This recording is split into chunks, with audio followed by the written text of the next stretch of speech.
और ये देखिए व्लादिमीर पुतिन इस वक्त आपको नजर आ रहे हैं। व्लादिमीर पुतिन भारत की धरती पर पहुंच चुके हैं और अब इस वक्त नीचे उतरते हुए red carpet welcome Vladimir Putin का इस वक्त हो रहा है। ये एक्सक्लूसिव तस्वीरें आपके सामने हैं। प्रधानमंत्री नरेंद्र मोदी उनका स्वागत करने के लिए पहुंच चुके हैं और अपने आप में ये शानदार लम्हा, और ये देखिए बस इसी का इंतजार।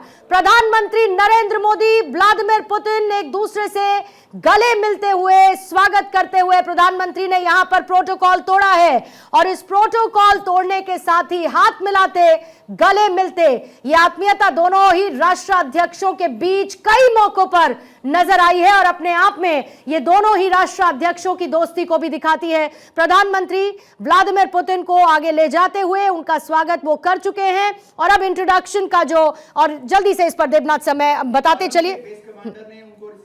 इसके बाद शिष्टाचार के अनुसार भारत के जो अलग अलग मंत्रालय के प्रतिनिधि हैं उनके साथ वहां मुलाकात कर रहे हैं।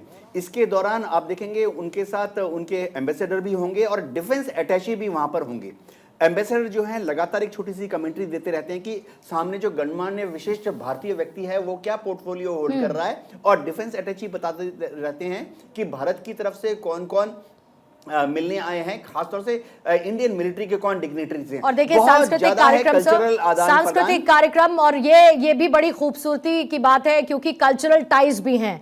कल्चरल टाइज हमने कई मौकों पर प्रधानमंत्री की कई विदेश यात्राओं में देखे हैं, जैसे उनका स्वागत होता है या कोई जब विदेशी राष्ट्राध्यक्ष यहाँ पर मौजूद रहते हैं तो उनका स्वागत। और इंतजार वाकई में इन कलाकारों को भी रहा होगा जब पुतिन यहाँ पर मौजूद रहेंगे।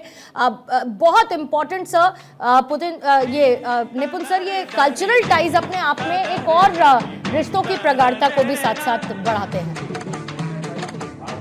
बहुत महत्वपूर्ण है। और मुझे ये पिक्चर देखकर याद आ रहा था कि राज कपूर साहब जो हैं उनकी मूवी आज तक भी वहाँ पे देखी जाती हैं। जब पीएम मोदी वहाँ पर गए थे तो खुद पुतिन साहब ने कहा था कि हम याद करते हैं राज कपूर साहब को। और आज देखेंगे बहुत बड़ी मात्रा में वहाँ पे हिंदी सॉन्ग सुने जाते हैं, हिंदी मूवीज के सॉन्ग सुने जाते हैं। और साथ ही आप देखेंगे हिंदी सीखने वालों के लिए, जैसे हमारे यहाँ पर इंग्लिश स्पीकिंग कोर्स चलते हैं, वहाँ पे हिंदी स्पीकिंग कोर्स चलते हैं। तो जो एक कल्चर टाइज जिसमें आपका सांस्कृतिक आदान प्रदान, लिटरेचर की बात, जो लैंग्वेज हम सीखते हैं तो लिटरेचर पढ़ते हैं तो उससे एक आत्मीयता वाले रिलेशन बनते हैं। उस रिलेशन की एक झलक, और हमेशा भारत ने कोशिश की है पूरे इंटरनेशनल रिलेशन में कि अपने कल्चर को लेकर आए कि आज दुनिया का सबसे बड़ा लोकतंत्र और सबसे पुरानी सिविलाइजेशन वो भारत है। श्याम सर, एक ही गाड़ी में और सेनेट